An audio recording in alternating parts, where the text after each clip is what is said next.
श्री गणेशाय नमः। ओम श्री गुरुवे नमः। आज की भगवत चर्चा गीता प्रेस के संस्थापक श्री जयदयाल जी गोयनका के लेख प्रवचन अनन्य शरणागति इस पर आधारित है।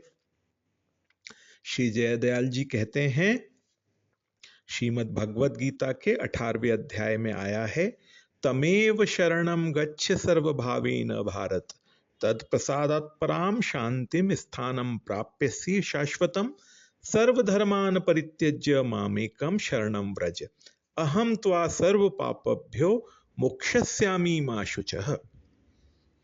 भगवान श्री कृष्ण ने अर्जुन से कहा, हे भारत, सब प्रकार से उस परमेश्वर की ही अनन्य शरण को प्राप्त हो। उस परमात्मा की कृपा से ही परम शांति और सनातन परम धाम को प्राप्त होगा। इसके बाद में 66वें श्लोक में कहा, उसी 18वें अध्याय में, सर्व धर्मों को अर्थात संपूर्ण कर्मों के आश्रय को त्याग कर केवल एक मुझ सच्चिदानंद घन वासुदेव परमात्मा की ही अनन्य शरण को प्राप्त हो। मैं तुझे समस्त पापों से मुक्त कर दूंगा, तू शोक मत कर। भगवान की उपयुक्त आज्ञा के अनुसार हम सबको उनके अनन्य शरण हो जाना चाहिए।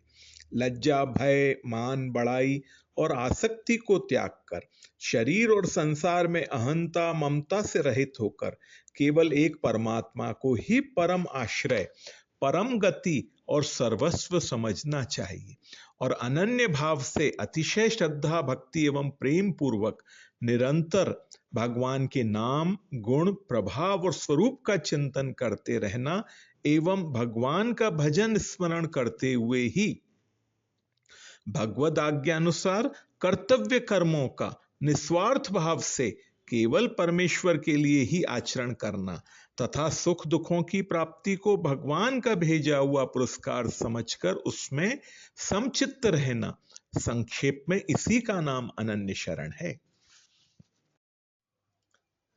चित्त से भगवान सच्चिदानंद घन के स्वरूप का चिंतन, बुद्धि से सब कुछ वासुदेव हैं ऐसा निश्चय, प्राणों से भगवान नाम जप, कानों से भगवान के गुण, प्रभाव और स्वरूप की महिमा का भक्ति पूर्वक श्रवण, नेत्रों से भगवान की मूर्ति और भगवत भक्तों के दर्शन, वाणी से भगवान के गुण, प्रभाव और पवित्र नाम का कीर्तन एवं शरीर से भगवान और उनके भक्तों की निष्काम सेवा, ये सभी कर्म शरणागति के अंदर आ जाते हैं। इस प्रकार भगवत सेवा परायण होने से भगवान में प्रेम होता है। संसार में जिन वस्तुओं को मनुष्य मेरी कहता है वे सब ईश्वर की हैं। मनुष्य मूर्खता से उन पर अधिकार आरोप कर सुखी दुखी होता है।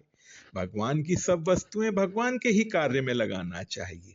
भगवान के कार्य के लिए यदि संसार की सारी वस्तुएं मिट्टी में मिल जाएं तो भी बड़े आनंद की बात है, और उनके कार्य के लिए बनी रहें तो भी बड़े हर्ष का विषय है।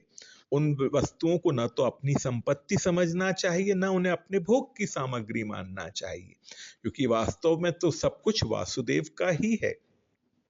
इसलिए वासुदेव की सर्व वस्तु वासुदेव को ही अर्पण की जाती है। यूं समझकर संसार में जो कार्य किए जाते हैं वही भगवत प्रेम रूप शरण की प्राप्ति का साधन है।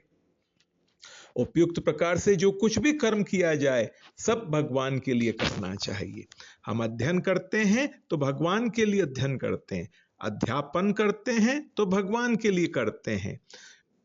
इसी का नाम अर्पण है। जो कुछ भी हो रहा है सब भगवान की इच्छा से हो रहा है, लीलामय की इच्छा से लीला हो रही है। अपनी सारी इच्छाएं भगवान की इच्छा में मिलाकर अपना जीवन सर्वतोभाव से भगवान को सौंप देना चाहिए।